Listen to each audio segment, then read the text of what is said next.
두 번째 뉴스는 또 굉장히 핫한 뉴스죠. 원희룡 지사가 지난 25일 이 청정 제주 송악 선언을 발표했습니다. 어떤 내용인가요? 정리하자면 제주에 많이 따라붙는 단어죠. 난개발. 난개발 우려에 대한 마침표를 찍겠다라고 선언을 했습니다. 내용 보면 자연경관을 해치는 개발 더욱 엄격하게 금지를 하고 건물이 들어서는 곳에 경관이 사유화가 되는 부분은 좀 엄격하게 보겠다. 우려가 되는 지역 두 곳을 말했습니다. 송악산과 중문 주상절리. 그래서 송악선언. 그리고 대규모 투자는 자본의 신뢰도와 사업 내용의 충실성 정도를 정말 더 엄격하게 보겠다. 심사하겠다. 그리고 또 하나 보면 제주 생태계를 훼손하지 않는 것은 이제 사업 개발 사업의 기본 전제라는 말을 이렇게 하셨어요. 언급을 쭉 하셨는데 이게 각각 송악산 유오션 사업, 그리고 부영호텔, 그리고 제주 오라 관광단지 사업, 그리고 조천 동물 테마파크 사업하고 다 연관이 됩니다.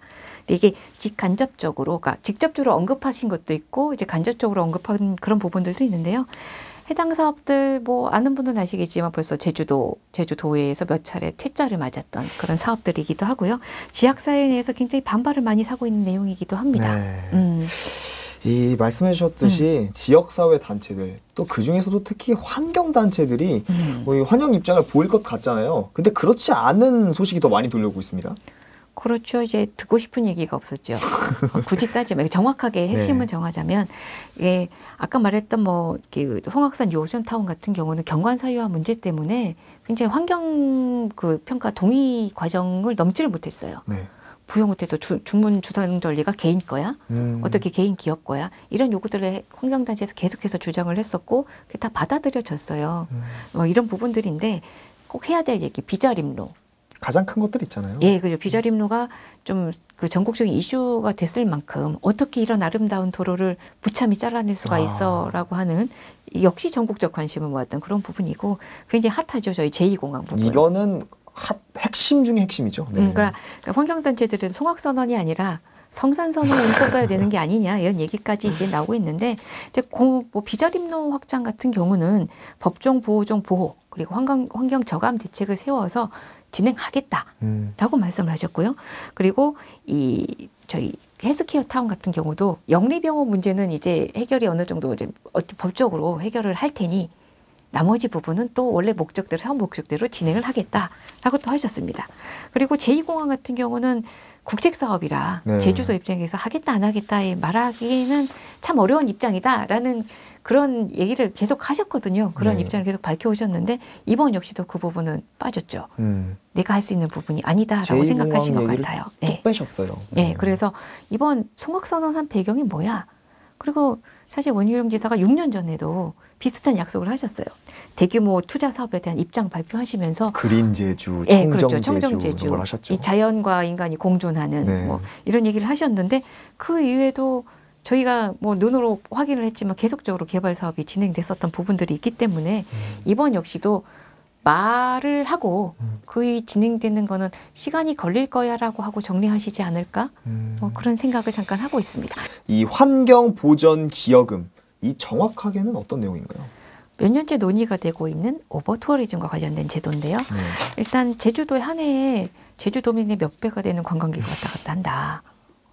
대략적으로 정말 많이 왔다 갔다 하죠. 그렇죠. 배가 한 10배 정도 되지 않을까 이런 생각이 드는데 그만큼 관광산업이 발전했다. 제주도의 관광지 입지가 굉장히 높아졌다. 이렇게 볼 수도 있지만 이게 지역경제 활성화만으로 보기에는 좀 어려운, 그러니까 적정 수준을 넘어가기 시작하니까 관리해야 되는 사회적 비용 부담이 커졌어요. 예를 들면 치안이나 안전에 대한 문제가 계속 제기가 되는 거고 쓰레기를 누가 치울 거냐. 관광객 증가한 것만큼 사람이 늘어난 것만큼 쓰레기가 늘어날 수밖에 없잖아요. 범죄도 일어나고 여러 가지 문제가 있지 않습니까? 또 상하수도 처리 용량 문제가 터져서 지난해 같은 경우도 용량이 너무 넘쳐서 넘쳤다. 하수가 그것 때문 아니냐. 왜 그 피해는 제주도민이 보냐. 삶의 좀 질이 떨어진다. 그러니까 공항도 너무 혼잡한데 제주도민이 급할 때 공항을 이용할 수가 없어. 이거 어떻게 해야 되는 거야? 라는 얘기가 나오는 거죠. 그래서 그런 것들을 이제 조정을 해야 된다는 목소리가 있었는데 이게 때마침 코로나19 때문에 관광객 숫자가 쑥 줄어들고 나니 그래 우리가 이 정도 숫자면 좋은데. 할만하죠. 네. 제주도 공기가 이렇게 좋았어? 비행기 타기가 이렇게 편했어? 도로는 왜 이렇게 넓어? 그런 느낌 있잖아요. 네. 그러니까 그런 느낌들이 차도 있어. 안 막히고. 네. 그러니 우리만 그런 게 아니라 세계 유명 관광지들도 다 그래. 아, 그러면 우리 관광객 숫자를 조정하고 우리의 삶의 질을 같이 높이는 게 좋은 게 아니야? 좋은 게 아닐까? 그래서 아마 원희룡 지사가 그래서 이걸 반드시 도입을 하겠다라는 언급을 총학선언에 포함을 시키셨습니다.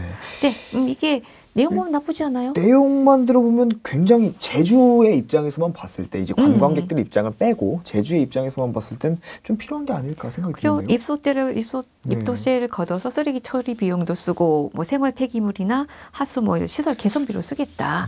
이거를 환경 오염도 만든 관광객들한테 이제 원인자 부담금을 물리겠다라는 취지 정말 좋아요. 그리고 2018년에 저희가 이제 한국지방재정학회에 의뢰를 해서 용역을 했었는데 얼마 정도면 좋겠니? 그러니까 숙박의 경우는 1인당 한 1,500원 정도, 렌터카가 한 500원 정도. 1인당인 거죠. 1인당. 네, 단체가 아니고. 네, 1인당입니다. 전세버스는 이용 요금의 한 5%를 부과하겠다. 뭐 대략 계산해 보면 2,000원에서 2,500원 정도 이렇게 얘기가 나오는 것 같아요. 그러니까 네. 그 정도면 공항도 공항 이용료를 그렇게 내고 다니는데 제주에 와서 관광하면서 이 정도 내는 게 어려울까? 뭐 이렇게 생각을 하는데 사실 관광하시는 분들 입장에서는 어차피 제주도에 오면 제주에 입장료를 내고 시설을 이용을 하고 주차하면 주차 요금을 내고 다 하는데 네. 이것까지 내라고 하면 제주에 관광 사람들 오겠어? 이런 논리로 이제 보시는 거예요. 네, 또 양쪽 입장이 다를 수는 있을 거라고 생각이 드네요. 네. 관광 경쟁력이 현저히 떨어질 거다. 근데 이제 또 도입하자고 하시는 분들은 아 그냥 있어도 이만큼 오는데 뭐가 문제야. 예, 그렇게 해서 좀 더 제주가 깨끗해지고 좋아지면 더 많이 오시고 더 많은 비용 부담을 하셔도 좋아하실 거야라는 얘기를 하시는 거예요. 그러니까 이거는 사실 이제 우리의 입장인 거고 그렇죠. 관광객들은 입장이 아예 다를 수가 있어요. 관광객들은 1,000원, 2,000원이 부담되시는 분도 있고 아닌 분도 사실 계실 거고요.